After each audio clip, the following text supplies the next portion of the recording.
Hello, everyone. It's Mr. Pribble here, and I am really excited to talk to you today, just to kind of introduce to you today the topic of what we're going to be discussing over the course of this year during our homeroom times. Now, being that you guys are in 8th grade, and 8th grade is kind of a big deal around here. It's your final year at the Oaks, and it's a special year. You guys are going to be doing something different than what the 6th graders and what the 7th graders are doing, because you guys are just different. You guys are special. But you guys are also in a unique place in your lives, and unique in many ways, in the sense that you're heading off to high school, and there's going to be a lot of changes. And so what we're going to talk about over the course of this year, we just want to provide kind of a space and an environment that is safe, that is an inclusive environment, a respectful environment where you guys can feel free to ask questions, to grapple with things that matter, things that are not just a part of the classroom, but a part of your spiritual lives. And so the theme of the year is really kind of it's sort of like an adventure. It's called The Journey, meaning that we're going to just be exploring together, kind of walking on a path together and exploring what does it mean to follow Jesus. Now, that might sound like a very typical Sunday schoolish type of thing, but I hope that we can really dig deep into what that means.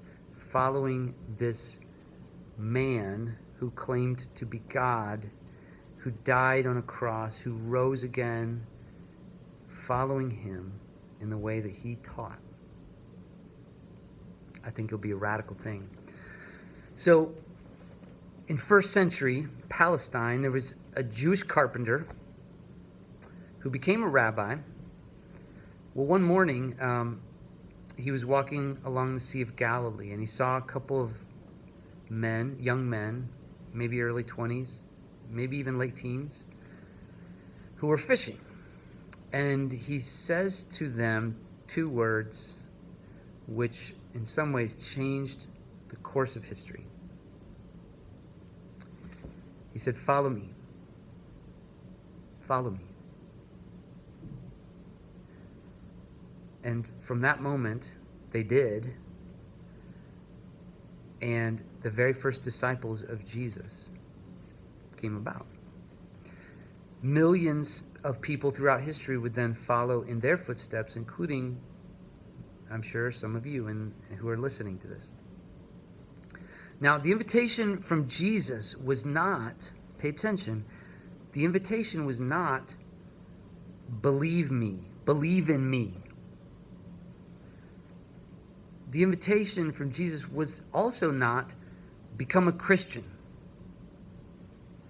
In fact, for one thing, there were no Christians at that point, which might be kind of surprising to some of you. Christ is a title that was bestowed upon Jesus of Nazareth. It was another word for Messiah, or chosen one of God. And of course, that would hearken back to all of the Hebrew scriptures prophecies about who the Messiah would be. And it was one day, many months, or maybe even a year or two later, that Peter would say to Jesus, "I believe you are the Christ." That word would begin to be associated with Jesus. To be a Christian literally means to be a little Christ, or a Christ imitator.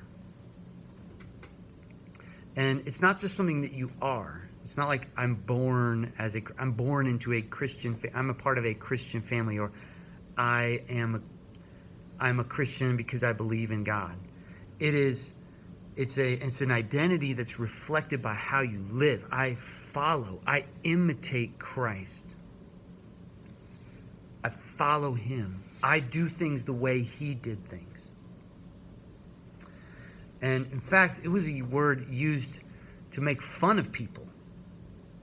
It was an insult in the earliest days. They would, those who had participated in or approved of the crucifixion of Jesus would refer to those who were following him as Christians.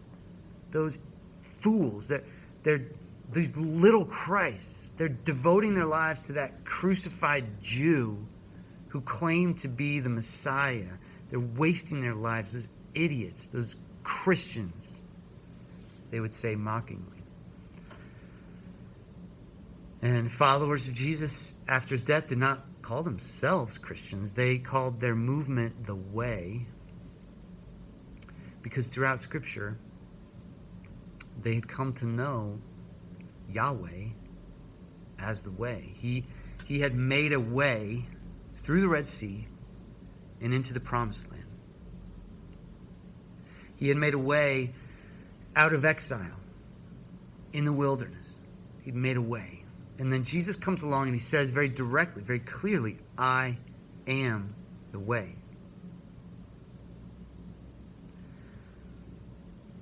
So the message is clear that when Jesus spoke to Peter and Andrew that morning, it's in Matthew 4, you can look it up, he was calling them to a radical departure from their current lives. He wasn't saying, hey, I'm preaching at Capernaum tomorrow. You should come check me out. There's going to be free food. It's going to be awesome.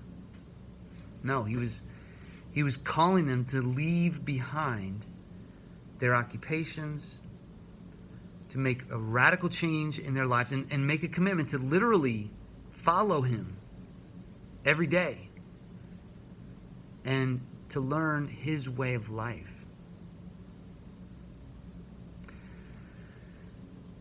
So I believe that the invitation that Jesus gave to Peter and to Andrew is the same one he gives to you and to me. We sometimes overcomplicate things. We sometimes